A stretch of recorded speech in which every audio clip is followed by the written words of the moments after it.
खुशी से लाइव हूं और एक महत्वपूर्ण विषय है जिस पे आपसे बात करनी है। मैं अपनी बात किसी मेन स्ट्रीम मीडिया के चैनल के जरिए भी रख सकता था, लेकिन मैं समझता हूं कि काशीराम साहब कहा करते थे कि हमें आत्मनिर्भर बनना है, अपनी बात को, सच्ची बात को अपने लोगों तक पहुंचाने का जरिया ये सोशल मीडिया प्लेटफॉर्म ही। मेन स्ट्रीम मीडिया के चैनल तो अपनी बात जो वो चाहते हैं, जो वो सोचते हैं, जो वो दिखाना चाहते हैं वही दिखाते हैं। प्यारे साथियों, आपको पता है कि मैं इलाहाबाद गया था और इलाहाबाद में कौसाम्बी के परिवार और इसोटा के थाना करछना के परिवार से मुझे मिलना था। पुलिस द्वारा मुझे गुमराह किया गया कि हम बहुत जल्द व्यवस्था करेंगे, आप हमारे साथ सर्किट हाउस चलिए कि परिवार से आपकी बात हो जाए। और फिर कभी किसी बहाने से, कभी किसी बहाने से दोनों ही परिवारों को मेरे पास तक आने नहीं दिया, ना मुझे वहां जाने दिया। मैं कहता रहा कि मैं अकेला चला जाऊंगा, आपकी गाड़ी में चला जाऊंगा। जिन लोगों को पता है कि मैं आने वाला हूं, वो लोग दूर दूर से अपने काम छोड़ के, अपने परिवार को छोड़ के छुट्टी रख के वहां पहुंचे हैं तो मुझे जाने दिया जाए, लेकिन उन्होंने मुझे जाने नहीं दिया। और फिर 4:30 बजे के बाद लगभग जब मैंने कहा कि हम लोग जाएंगे तो उन्होंने गाड़ियां वाड़ियां लगा के सारे गेट वेट बंद कर दिए। और अंत ये हुआ कि मैं जिस संकल्प के साथ गया था उसको पूरा नहीं कर पाया। मुझे इस बात का हमेशा दुख रहेगा कि मैं अपने दोनों परिवारों से नहीं मिल पाया। लेकिन ऐसा नहीं है कि ये मैं आखिरी बार गया था। मैं फिर जो है जल्द उन परिवारों से मिलूंगा, ऐसा मेरा भरोसा है। मैं सभी संतों, गुरुओं और महान पुरुषों को नमन करता हूं और ये जो महत्वपूर्ण लाइव है, इसके जरिए देश में, दुनिया में रहने वाले बहुजन समाज के लोगों को बहुत सारी महत्वपूर्ण चीजें बताना चाहता हूं। पहली बात ये, मैं आज फिर इस बात को दोहरा रहा हूं कि बाबा साहब अम्बेडकर जी को मानने वाले लोग, संतों, गुरुओं, महापुरुषों को मानने वाले लोग, वो कभी भी हिंसा का सहारा नहीं लेते। जिनके ऊपर सदियों से हिंसा होती आई है, वो हिंसा के रास्ते पे नहीं चलते। मैं इस बात को बहुत अच्छी तरह से समझता हूं। मैंने वहां से आने के बाद बहुत सारी वीडियो देखी है, बहुत सारे अपने लोग लगाए हैं, बहुत सारे लोगों से बातें की है और तरह तरह से हम लोग इस पूरी घटना को जानने का प्रयास कर रहे हैं कि असल में ये सब हुआ कैसे और इसके पीछे कौन। आप ये समझिए, एक घटना को छिपाने के लिए दूसरी घटना कराई जाती है जिससे पहली घटना से ध्यान हट जाए। सोचिए, अगर मैं वहां जाने में कामयाब हो जाता तो ये बताता कि कौसाम्बी के परिवार पे क्या बीत रही है, कौन उनको डरा रहा है, कौन उनको धमका रहा है। ये बातें कौन है जो छिपाना चाहता है कि जनता के सामने ना आए। इसोटा के परिवार के साथ क्या हो रहा है, वो किस हालात में है, जो वादे उनसे हुए थे, जो मांगे उनकी थी, वो कितनी पूरी हुई। कौन था जो चाहता था मैं वहां ना जाऊं। सत्ता के लोग थे, विपक्ष का कोई दल था, एडमिनिस्ट्रेशन के लोग थे, ब्यूरोक्रेसी के लोग थे या पुलिस के लोग थे, कौन था। तो जहां तक मैं ब्यूरोक्रेसी, एडमिनिस्ट्रेशन और पुलिस को समझता हूं, वो तो वो करते हैं जो सरकार के लोग उनको कहते हैं, जो उनके बड़े अधिकारी उनको कहते हैं। बड़े अधिकारियों को उनके जो बड़े नेता कहते हैं वही करते हैं। मैंने बहुत सारी वीडियो देखी जिनमें पुलिस जो है गाड़ियां तोड़ रही है, मोटरसाइकिलें मैंने अपने ट्विटर हैंडल से डाली भी है। उनके साथ सैकड़ों ऐसे अज्ञात लोग हैं जिनको अखबार में वो कह रहे हैं स्थानीय लोगों की मदद लेके, या स्थानीय लोग गाड़ी क्यों तोड़ रहे हैं, स्कूटियां तोड़ रहे हैं, मोटरसाइकिल तोड़ रहे हैं, गाड़ी को पानी में फेंक रहे हैं, गाड़ियों को आग लगा रहे हैं। पुलिस वहां मौजूद है। ये हमारे लोग नहीं है जो इस तरह की घटना कर रहे हैं, ये पुलिस के साथ मिले हुए लोग हैं। कौन लोग हैं ये पुलिस के लोग ज्यादा अच्छी तरह से बता सकते हैं। जिन पुलिसकर्मियों ने गाड़ी तोड़ी उन पर क्या कार्रवाई हुई, जिन लोगों ने पुलिस की मौजूदगी में गाड़ियां तोड़ी उन पर क्या कार्रवाई हुई, जो जाति सूचक शब्द कह के पथराव करके पीड़ित परिवार के साथ आए हुए उनको, उनके दर्द को, उनके पीड़ा को, उनका दुख बांटने वाले लोगों को भड़काने का काम करे थे, वो कौन लोग हैं। और ऐसा क्या हुआ जब ये तय हो गया था कि भाई करछना के परिवार को हम लोग लेके आ रहे हैं। एक फोटो दिखाई जा रही है, मीडिया के द्वारा लगाई गई है, कि एक बच्ची को जो है गोद में उठा के ले जाया जा रहा है। मैं आपकी जानकारी में के लिए बता दूं कि ये वही बच्ची है जिसके पिता से के जान जाने के कारण मैं उनसे मिलने के लिए जा रहा था। पुलिस ने इनको जबरन गाड़ी में बिठाया और कुछ लोगों ने तो बताया कि पुलिस के कर्मचारियों ने उनके साथ मारपीट की, जिसमें वो बेटी बेहोश हो गई। वो हमारी बच्ची है जिसको हमारे लोग उठा के ले जा रहे हैं पुलिस की गाड़ी से छुड़ाकर, ऐसी मुझे जानकारी दी गई। फिर मैंने मीडिया में कुछ बयान सुने और मैं इस मीडिया का चरित्र जानता हूं। उसमें एक व्यक्ति खड़ा हो कह रहा है कि भाई रावण जब यहां आया तो सच में रावण है, उसने ये कर दिया वो कर दिया। उसे ये भी नहीं पता कि मुझे पुलिस ने वहां जाने नहीं दिया। तो समझिए ऐसे गवाह जो मीडिया के बड़े बड़े चैनलों पे बाइट दे रहे हैं खड़े होकर, उनको पता भी नहीं है उनको कौन है जो उनको पीछे से गवाही दिला रहा है, जो कह रहा है कि महिलाओं के साथ मारपीट करी, महिलाओं को भी छोड़ा। मैं जहां तक अपने बच्चे को जानता हूं बहुजन समाज के, वो किसी बहन बेटी का अपमान नहीं करते। कितनी भी मुसीबत आए वो किसी बहन बेटी पे हाथ नहीं उठाते। ये कौन लोग हैं जो इस तरह का माहौल भीम आर्मी आजाद समाज पार्टी के खिलाफ बना रहे हैं। ये कौन लोग हैं जो कौशाम्बी की इसोटा की घटना को पे पर्दा डालने के लिए, जिन्होंने इतने बड़े अपराध को षड्यंत्र करके कराया। वो आरोपी कहां हैं जो पथराव कर रहे हैं पुलिस के साथ? वो आरोपी कहां हैं जो गाड़ियां तोड़ रहे हैं? पुलिस ने कितने अपने लोगों पे एफआईआर की जो गाड़ियां तोड़ रहे हैं? पुलिस के पास भी वीडियो है। ये लोग जो पुलिस के साथ साथ दौड़ रहे हैं, इनको किसने छूट दी पथराव करने की? क्यों ना माना जाए कि पथराव पहले हुआ है, उसके बाद उधर से रिएक्शन कोई हुआ है आम जनता की तरफ से? ये सब चीजें शक के घेरे में है।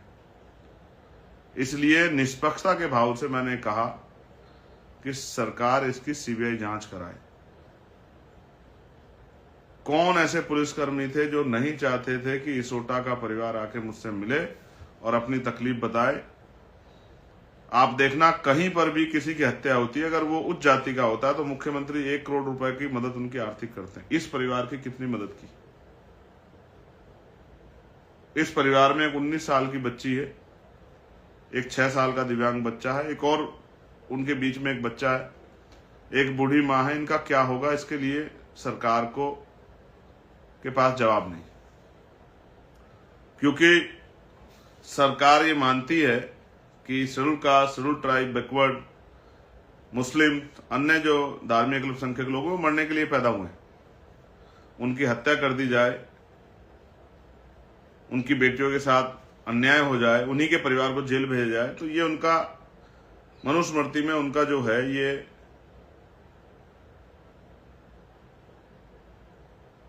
मनुस्मृति के अकॉर्डिंग ये माना जाए कि ये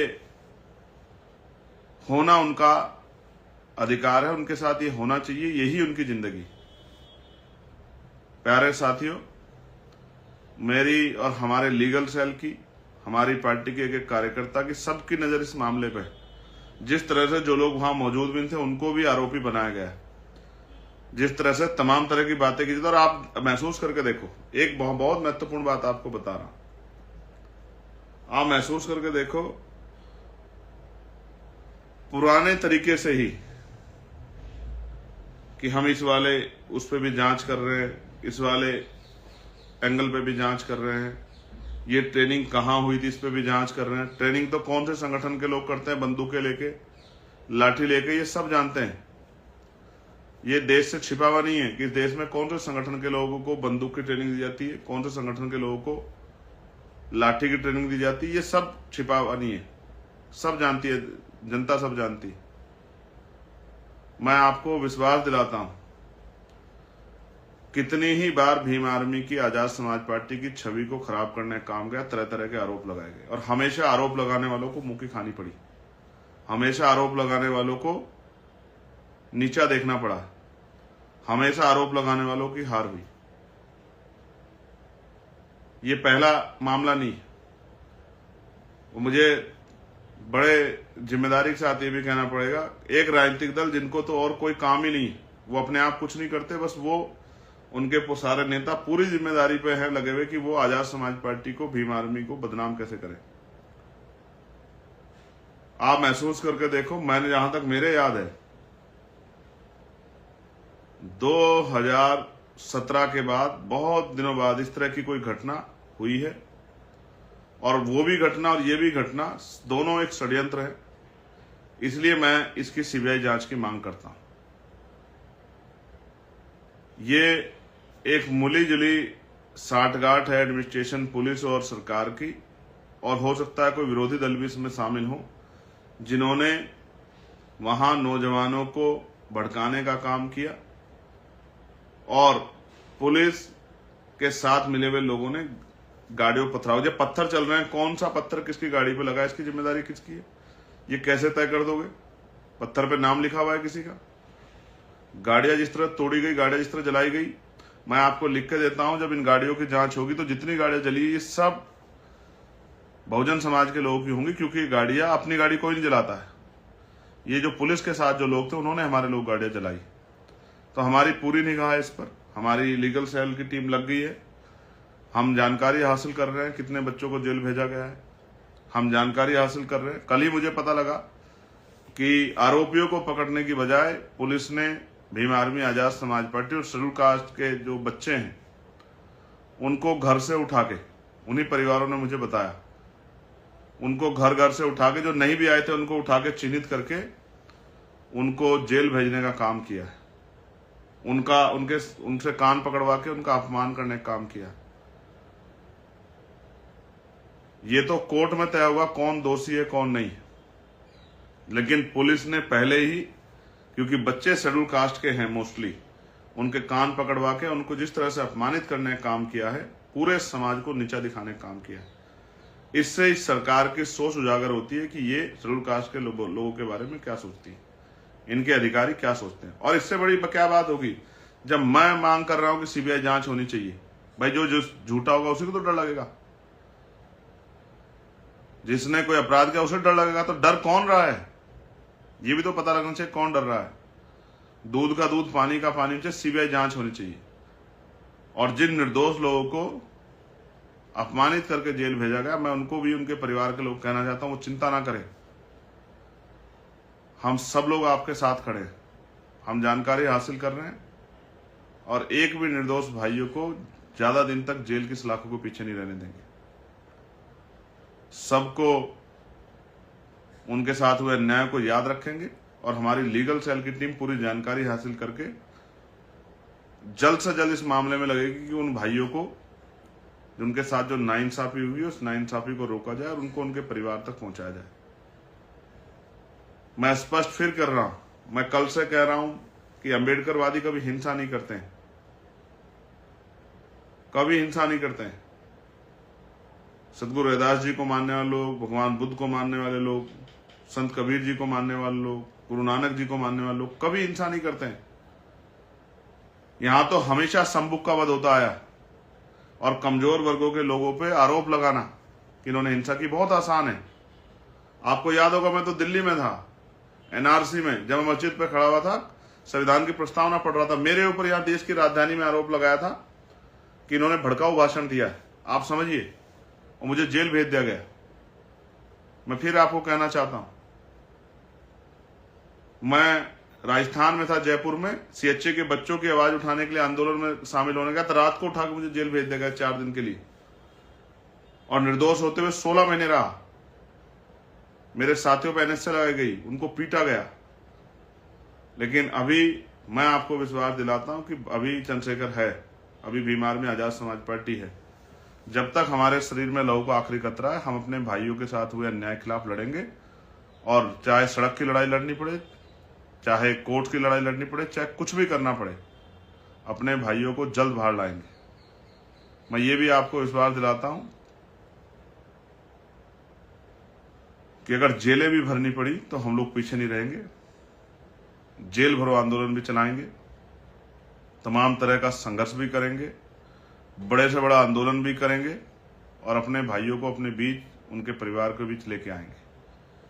मैं आपको ये बात इसलिए कह रहा हूं, मैं एक टीवी चैनल के माध्यम से भी कह सकता था, लेकिन वो पता नहीं क्या दिखाते, वो पता नहीं क्या चलाते, इसलिए मुझे लाइव आके बताना पड़ा कि यही मेरा स्टेटमेंट है। पहली बात, मैं आज भी स्टैंड पे हूं कि अम्बेडकरवादी कभी हिंसा नहीं करते हैं।